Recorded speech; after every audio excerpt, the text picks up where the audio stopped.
ఓం సదాశివసమారంభాం వ్యాసశంకరమధ్యమాం అస్మదాచార్యపర్యంతాం వందే గురుపరంపరాం.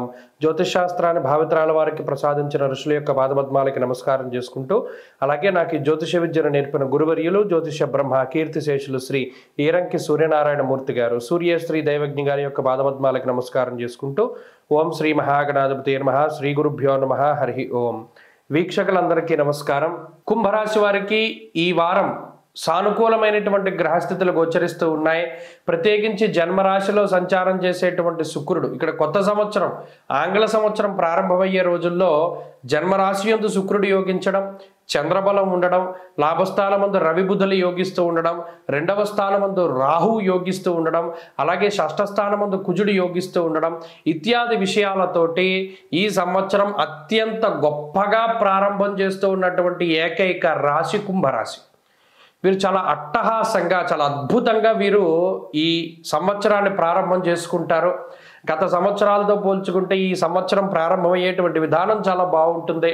ఉన్నతమైనటువంటి ఆర్థిక స్థితిలో, ఉన్నతమైనటువంటి పదవుల్లో, ఉన్నతమైనటువంటి ఉద్యోగాల్లో, ఉన్నతమైనటువంటి కుటుంబ పరిస్థితుల్లో కుంభరాశి వారు అడుగు పెడతారు. ఈ వారంలో అన్నీ కూడా సమకూరుతాయి. మంచి శుభవర్తమానాలు, శుభ కార్యక్రమాలకి సంబంధించిన విషయాలు, సంతాన ఉత్పత్తి, సంతానం ఎదుగుదల లేదా సంతానం కలిగేటువంటి విషయాల్లో ఏదైనా ఒక శుభవర్తమానం వింటూ ఉండడము, మనసుకి ఆహ్లాదాన్ని, ఆనందాన్ని కలిగించేటువంటి వార్తలు వింటూ ఉండడము, అలాగే ధనాగమం, ఎప్పుడో ఆగిపోయినటువంటి డబ్బు చేతికి రావడము, అలాగే బంధుమిత్రులు సపరివారంతో చక్కగా మీరు ఉంటూ ఉండడం, ఏదైనా ఒక గొప్ప పార్టీ లాంటిది లేదా ఏదైనా గొప్ప పండగ వాతావరణం ఉంటూ ఉండడము, అలాగే సమూహం, బంధు మిత్ర జన సమూహాల్లో ఉంటూ ఉండడం, అది మీరు శుభ కార్యక్రమం చేయడం వల్ల కావచ్చు, ఫంక్షన్ వల్ల చేయడం కావచ్చు, ఇలా అందరినీ కలుసుకునేటువంటి అవకాశం కూడా కుంభరాశి వారికి వస్తుంది.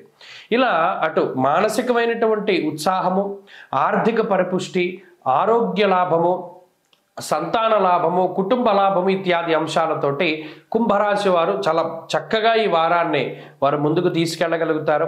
గోచారంలో 6 గ్రహాలు యోగిస్తూ ఉన్నటువంటి ఏకైక రాశి కుంభరాశి కాబట్టి మరి కొంతమందిలో అనుమానం వస్తుంది, ఏమండి మరి ఇంత బాగున్నా మాకు బాగాలేదనుకునేటువంటి కుంభరాశి వారు ఉంటారు. వారు దశాంతర దశలు చూసుకోవాలి. జాతకంలో దశలు అనుకూలత లేకపోతే ఈ గోచార ఫలితం రాదు. ఆ దశలు కూడా యోగిస్తే ఇది ద్విగుణీకృతమై ఫలితం వస్తుంది. కాబట్టి అన్ని విధాలుగా కూడా కుంభరాశికి ఈ వారం చాలా బాగున్నది. వృత్తి ఉద్యోగాల్లో ఎదుగుదల ఉంటుంది, ఐశ్వర్యం ఉన్నది. స్త్రీలకి, పిల్లలకి, చదువులకి అందరికీ కూడా చాలా బాగున్నది. ఈ వారం మరింత అనుకూలమైనటువంటి ఫలితాలు సాధించడానికై విఘ్నేశ్వరుని యొక్క ఆరాధన చేయడం చెప్పదగినటువంటి సూచన. ఈ వారంలో కలిసి వచ్చేటువంటి రోజు శుక్రవారంగా చెప్పవచ్చును. అదృష్ట సంఖ్య 2, అదృష్ట వర్ణము లేత ఎరుపు రంగు. తదుపరి మీనరాశి.